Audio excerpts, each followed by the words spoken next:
This is how I healed my chronic nightmares. I got Grandma on the top, PJs on the bottom.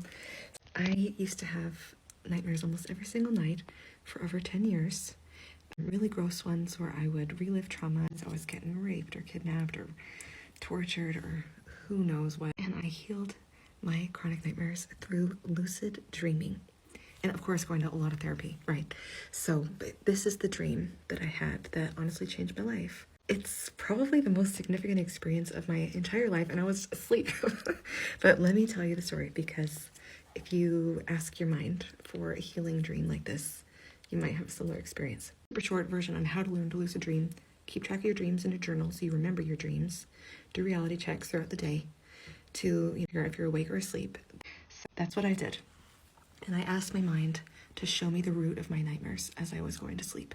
I was in a library, a gigantic, huge library, kind of like a Harry Potter library. And inside this library was every memory of my whole life. And it was so organized, it was so clean. I was like, this is not it. Like, come on, mind, show me where the nightmares are. And so then the restricted section became available. There was a spiral staircase with like all this smoke rising from it, like really creepy and gross. And so like all chained off, like don't go down here. So I go down into this creepy area, and then all of a sudden I'm in, I don't know if you've ever seen the movie Labyrinth with David Bowie, but it was like the bog of eternal stench, like a really gross swamp. There was a cave, and the cave had a gate on it, had a lock on it, and all of my monsters were inside this cave, just clawing at the gate. Like, everyone who sexually assaulted me was in this cave. Like, all looked really, really creepy. I'm like, okay, here we are, do this. And so, you know what I did? I unlocked the gate of this cave, and I went inside. And then I imagined that there was a light bulb, and I just turned on the light bulb. The flashing, blinding fluorescent light was just like, right, all the monsters were just like, oh, I can see. And it was actually really quite silly. It was very funny. I just marched right past them, and I go all the way to the back of the cave. And I was really surprised to see 4-year-old me sitting at the back of the cave, crying and crying about like my first heartbreak when this girl broke my heart. But anyway, I like comforted my inner child, and then I asked her, I said, hey, do you want to help me throw away all these monsters? I have a trash bag and we can put them all inside. And then my inner child got up and she was so excited. She started running around and throwing out all the monsters, and you know, they all fit in the trash bag because it's a dream. And the cave had 2 little chasms off to the side, one for each of my sexual assaults. I remember watching my inner child run into it, and then boom, the room of the cave just like vanished. We gathered all the monsters, and almost all of them got in the bag. There was only one monster that got away, but everybody else was stuck in the bag. We were standing on top of this trash bag, and it was as big as a mountain. So I said to my inner child, I'm like, okay, let's take turns imagining that this trash bag is getting smaller and smaller. And so it just shrunk and shrunk and shrunk until it was like this small, and I could not imagine it getting any smaller than that.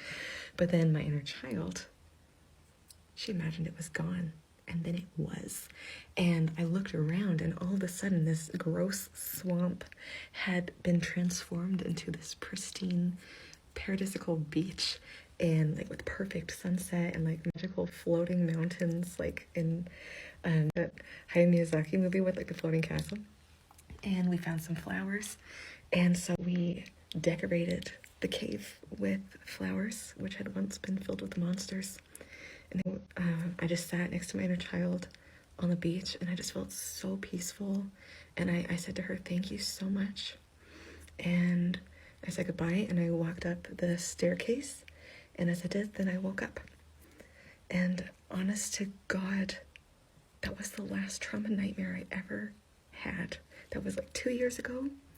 I don't have nightmares anymore since that night.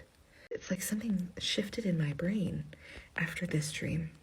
I've got a lot of therapy to thank for it. I had been going to therapy every single week for like a year before I had this dream. It's very interesting to me that all the monsters were actually contained behind a gate in my mind. Like the monsters were free and running around. So I had already been doing some healing before I even attempted this dream. We're already gathered up and ready to be thrown away. It's just so powerful. And, you know, nightmares, that's subconscious pain. And the best way to heal it is subconsciously while you're asleep. So I actually ask my mind for healing dreams like this all the time. And I always have the most incredible, intense visions while I'm asleep. It's really one of my favorite things to do because it makes me feel free. It makes me feel okay. So that's the power of lucid dreaming. Give it a try. This is Blink. Just say hi. Take care of yourself. It's possible to heal. Have a great day.